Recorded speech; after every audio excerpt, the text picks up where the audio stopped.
Now, if you've ever wondered how to heal your mental health naturally, this video is for you. Hey, my name's Ife. Welcome to Are You Happy TV.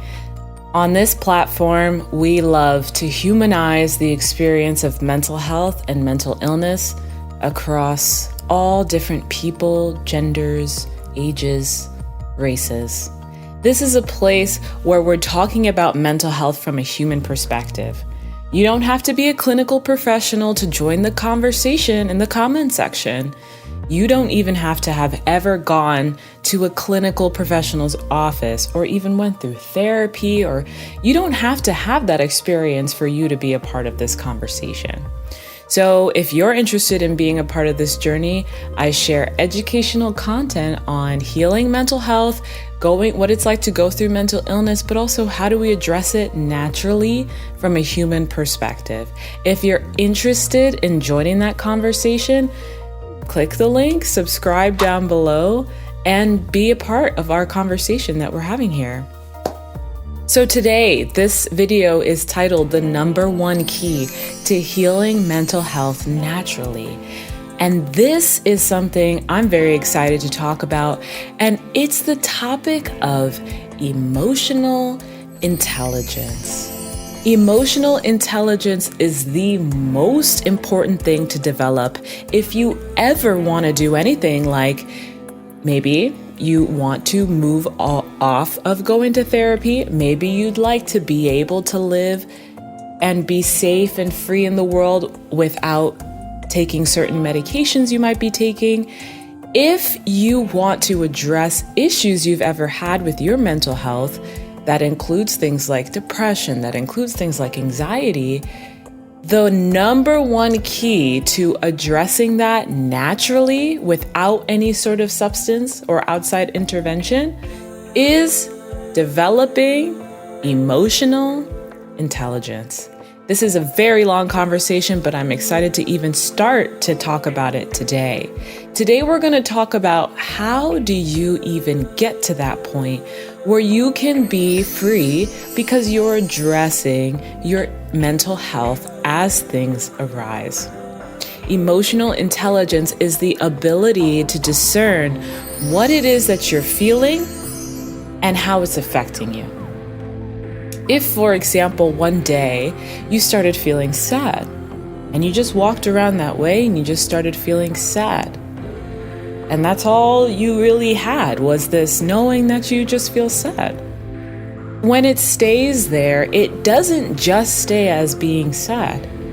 When we are unable to address and process that, understanding where it's coming from at the end of the day, then that sadness can, unfortunately, become something that's more harmful, more detrimental, and even, unfortunately, dangerous to our lives. So what we want to talk about here is the ability to increase our emotional intelligence helps us to process our feelings, process our thoughts, and even the physical effects of those things, to boil these things down to a place where we can truly understand what is going on.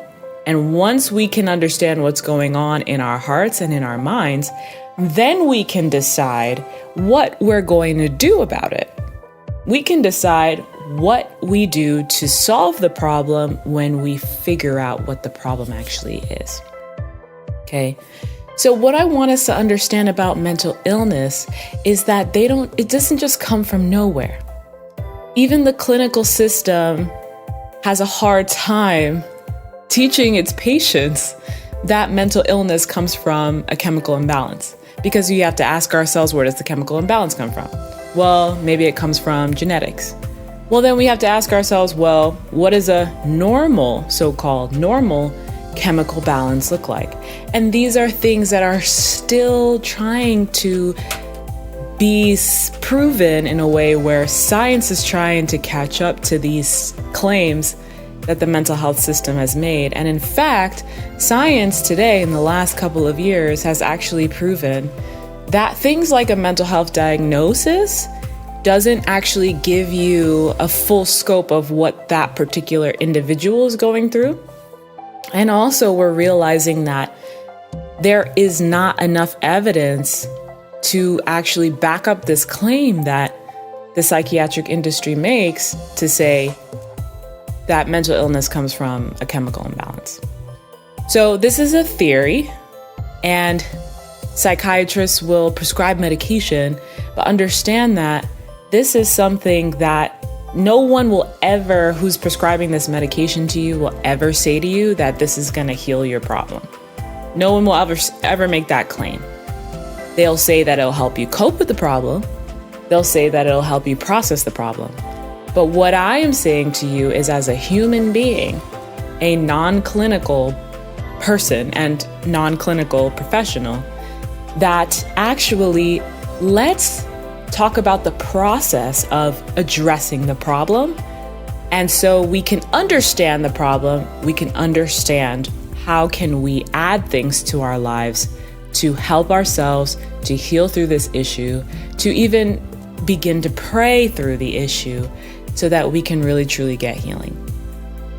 If we don't know where the problem stems from, we can never understand what's going on. If a problem is stemming from something that we might be doing, for example, if I keep my emotions to myself, if I never tell anyone what's going on in my mind, a lot of mental health issues actually stem from emotional isolation. When we keep things to ourselves bottled up, many issues come out of that. So in this video with emotional intelligence, I want us to begin the process of checking in with ourselves daily, on a daily basis, so that we can actually start addressing what might be taking place in our hearts.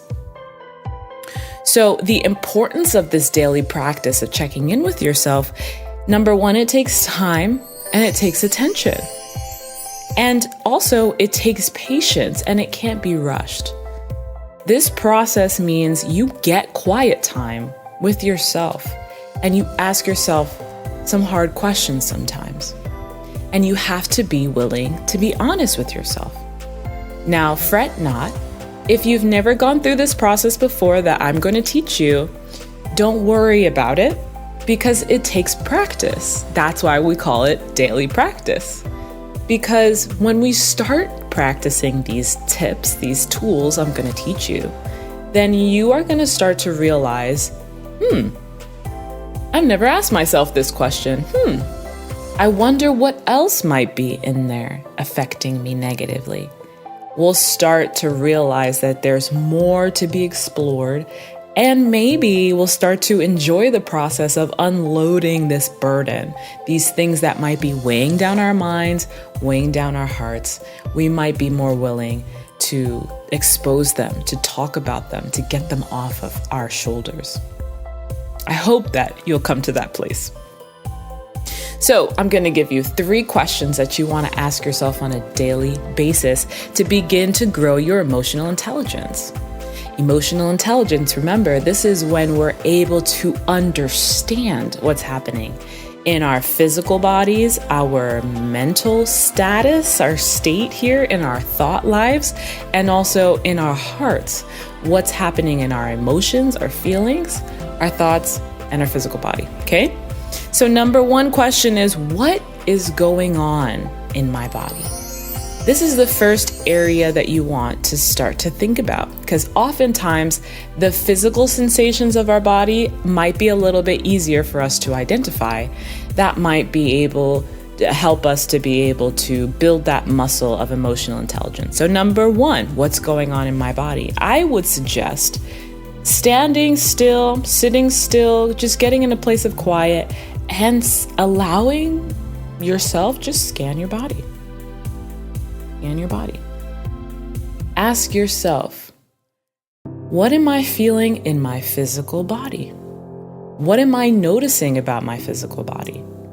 Are there muscles that I'm clenching? Do I want to relax them? Are my shoulders raised up like this? Do I want to relax it? Am I hunched over a little bit? Do I want to open up my posture? Does my head hurt? Am I tense somewhere? Oftentimes for me, when I would do these scans for myself, I would notice my butt's clenched. I would clench my butt cheeks. And I was able, what I was able to do with that information is I was able to start associating that tension with a context. And what I found out is that when I was tempted to try to control, when things were getting to a place and I was thinking about, okay, I need to control this situation, that's when I noticed my body tended to get tense, particularly my butt cheeks. And when I could start to become more emotionally intelligent, I was able to link my thoughts with my physical body and vice versa. I was able to see that the effect of my thoughts on my physical body were particular, and it helped me to realize something about myself. So first things first, what's going on in my body? Scan your body. Allow that scan to take place and address what's tense. Do you have pain? What's clenched? What's tight? Right? Question number 2, what's going on in my mind? With emotional intelligence, we got to start somewhere. Putting one foot in front of the other means, what is the most predominant thought in my mind? Maybe I'm thinking about my dog who I left outside. Maybe I'm thinking about, I'm not sure if my friend is going to feel better. They're sick and I'm worried about them. What's going on in your mind? What are the predominant thoughts, the most tangible thoughts, the ones that are at the forefront? So you don't have to go searching.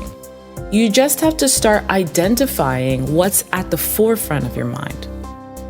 So what are these thoughts that are swirling? What is the most tangible one that I can reach out and identify first? Because it's the easiest one to identify. And the last question is, what's going on in my heart? So identify feelings you're having, identify emotions you're having. Am I feeling angry? Am I feeling anxiety? Am I feeling worried? Am I nervous? Am I feeling irritated? The question is, why? Why am I feeling like this? Because emotional intelligence helps us to start identifying the why. Because your feelings are linked to your thoughts, and your feelings and thoughts will affect your physical body. And if we're unable to identify what's happening, we will have a very hard time finding solutions to the challenges that we face in our mental health. So this is the first of many videos I'm going to make on emotional intelligence. It is important to healing your mental health naturally. If we cannot identify what's happening in ourselves and not take that responsibility for ourselves, it will be impossible to heal, to get through even the simplest of anxieties. All right, so that's our video today. If you're interested in subscribe and be there and be squared. Watch some of our other videos and you won't ever miss an upload. The next time we talk about emotional intelligence, I can go on and on about this because it's one of the most important topics as it relates to mental health. If you're interested in grabbing some happy merch and you could be a part of the Happy Humans, come on, buy some happy merch. This was this is one of our classic white happy sweatshirts, and I tie-dyed it myself. And if you're interested in learning about tie-dye, I think I'm gonna make a video about it, but I love dyeing stuff, so You can watch a video about that if I put in the link. If you want to see what colors I used, I'll leave an affiliate link where, you know, I'll get a few percentage of it. I'll leave an affiliate link in the description below for the dye that I used to dye this. And you can get yourself matching sweatpants. You can get yourself a hoodie. We have great merch, and I love all the merch that's down there. So I'll leave a link there. Subscribe, be along with this journey, comment about how this video helped you, and we're going to continue getting involved in this. So be happy, be healthy. I will see you in the next one. Bye.